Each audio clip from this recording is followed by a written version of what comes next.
I've never seen malnourishment like this in my career.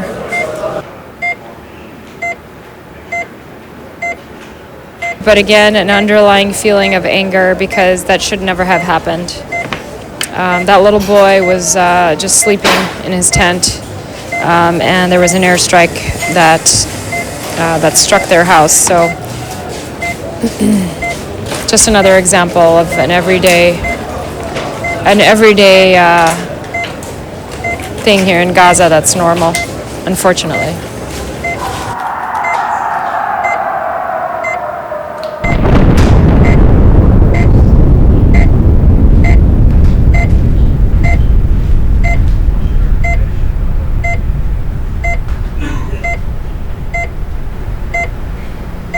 We had a mass casualty incident, approximately 60 patients from Nusra at the airstrike. It's very chaotic. We had many children and women with shrapnel injuries, open head injuries with brain matter exposed. Very chaotic. Things are very unorganized, and unfortunately, that is the nature of the situation.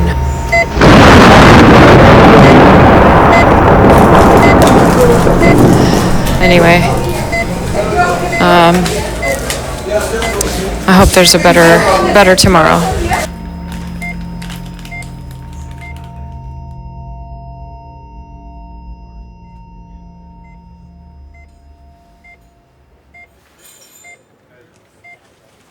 December 5th, 2024. I have seen more cases of malnourishment than I had previously when I was here.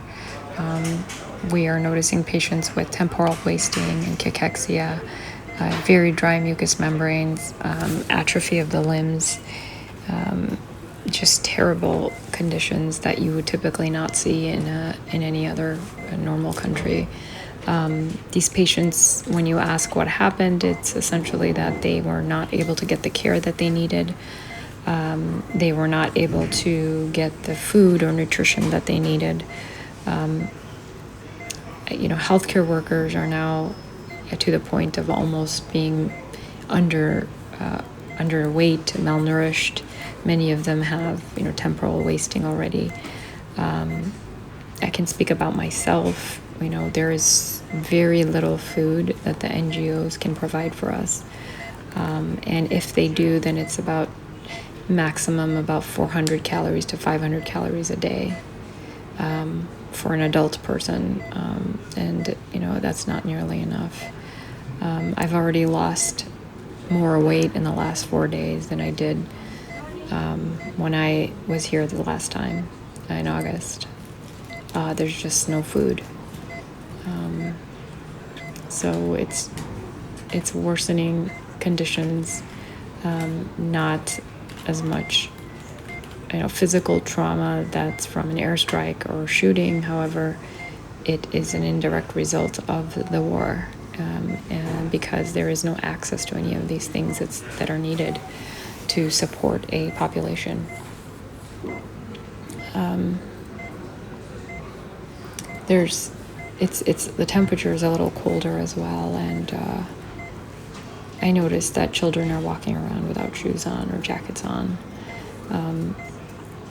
And I've seen more patients come in with hypothermia because it gets very cold outside at night, and there's no sheltering and no coats or jackets.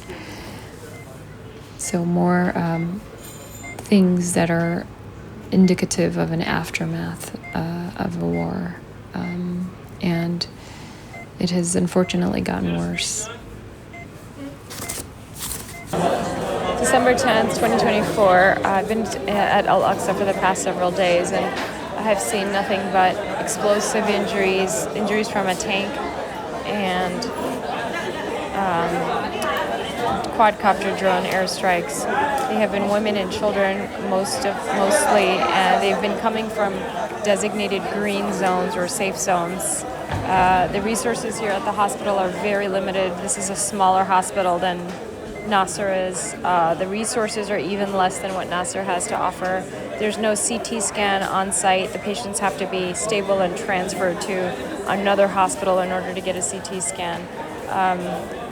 Most of the patients are laid on the ground when they come in, so there's no cots for patients to lay on. I had a patient who was intubated, a child about 11 years old with a shrapnel injury to the brain, and we had another 6-month-old come in who was his baby sister, and we had to lay her on top of him because we had no cots. This is just pure carnage, and it just continues. We see bodies after bodies every single day. Every morning we have bodies lined up on the ground, and it's just, there's no words to describe what we're seeing. It's December 15th, 2024. Yesterday was a pretty hectic day. We had a mass casualty incident times 3. One of the incidents, we had a boy who was about 8 years old who had significant facial trauma with terrible lacerations and an open mandibular fracture.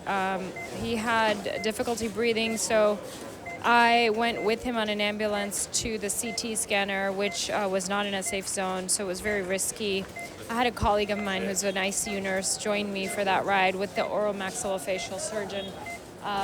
Today, the boy is actually doing really well. He's post-operative day 1 and is actually doing very well. The mom and the parents were very appreciative and thanking me. They took pictures with me. The parents are not so well off, so they were not able to afford like a box of chocolate milk or Ensure. So I went out and bought them some chocolate milk that has a straw so that he can start to drink something or eat something. They were very, very appreciative of it. I just went and gave it to them. I went to the market with my colleague and bought some.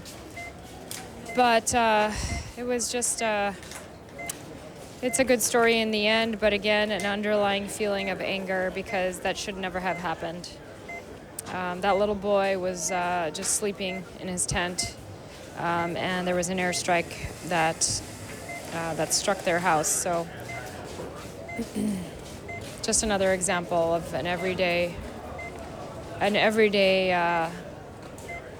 thing here in Gaza that's normal, unfortunately. December 16, 2024. Earlier today we had an MCI and 2 patients came in with quadcopter shots to the head. One of them was a 64-year-old female who was in Barrage, and she got shot in front of her house. The next one was a 16-year-old male who came in and had a GSW, a quadcopter shot to the head.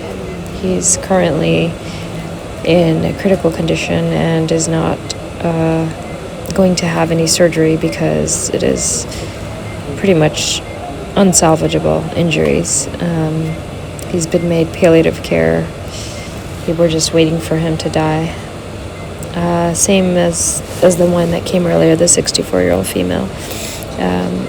He was in Nusrayat refugee camp and was standing in his neighborhood in the tent city. And the family said that there was a quadcopter came and shot him in the head. He didn't look more than 14 years old.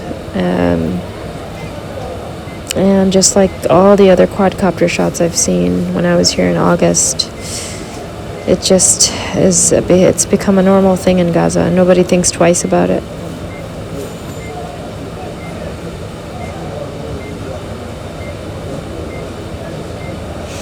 I feel numb, I feel depressed, I have no more emotions left now. I don't know if I should cry, if I should punch the wall. I don't know what to do anymore. I just don't know. December 21st, 2024. On December 4th, when I was at Nasser Hospital for a few days, during a mass casualty incident, we received an 8-year-old child with the ambulance that had a very severe head injury with brain matter exposed. She came in and she was moving a little. However, she had decreased mental status at the time. And as with most mass casualty incidents, the decision was made to let her die because there were not enough vents and her injuries were so severe that it would be a futile effort. However, I did notice that she continued to move and withdraw to pain, and she was still semi-conscious. So I still, despite that, made the decision to intubate her and resuscitate her and call the neurosurgeon to get her into the OR. And I'm very thankful that I did. I just heard from the father today, and he sent me a video of her reading and also walking normally. And at the end of the video, she said, "Thank you, doctor, for saving me. I'm doing well." I couldn't have asked for a better gift today because I've been feeling like my efforts have been very futile. But there are stories like this, and like Mira in the past, in August, the little girl that I saved. Just knowing that they're alive and they're well, that I made a difference for them, means the world to me. And I'm so grateful that she's alive and well and neurologically intact. But again, at the same time, I have an underlying feeling of guilt and anger at the same time that this shouldn't have happened in the first place. So I guess it's a win for today, and I hope she continues to do well.